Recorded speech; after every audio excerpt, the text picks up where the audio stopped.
Another $2,599. Directly got the lowest configuration iQOO 11. Bought it yesterday, arrived today. The speed is really fast. No need for you to say, let's arrange it directly. Let's first look at the appearance. As for the screen, it is 6.82 inches with a resolution of 3168 by 1440 and a refresh rate of up to 144 Hz. The metal frame is very square and the glass back cover, this color I have is called Facing the Wind, feels very smooth to the touch and doesn't attract fingerprints.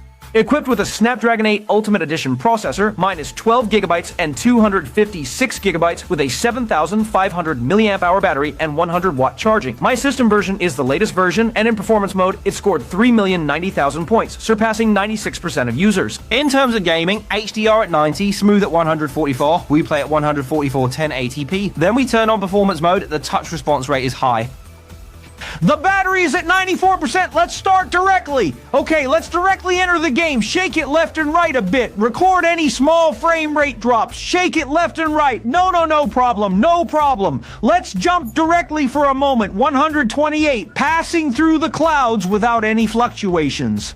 Let's go directly. There are quite a few people, guys. I haven't landed yet. 20, 26, no rush. Let's see. 29, no rush. Let's see. 30, okay. Frame rate 143, 30, okay. No more looking. Let's start finding people.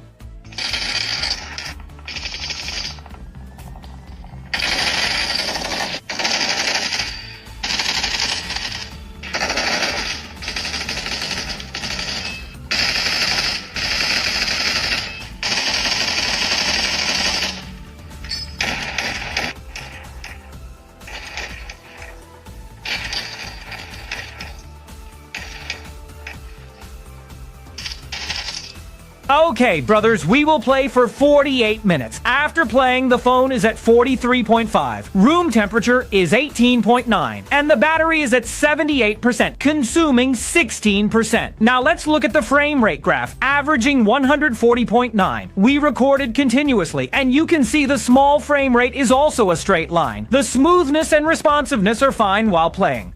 In my theme area, during intense gunfights, the lowest frame rate captured was 142. Playing PUBG was smooth. So these three phones priced at $2,599, we've all experienced playing PUBG on them. The Redmi K90 is at 120 frames, so if you like playing PUBG at 144 frames, you might want to reconsider. As for the OnePlus S6, if you say you want to play PUBG and later want to experience what 165 frames feel like, you can check it out. When the official version has 165 frames, you can try it. The iQOO 11 normally takes off directly at 144 frames, so if you are playing games, which one of these three would you buy?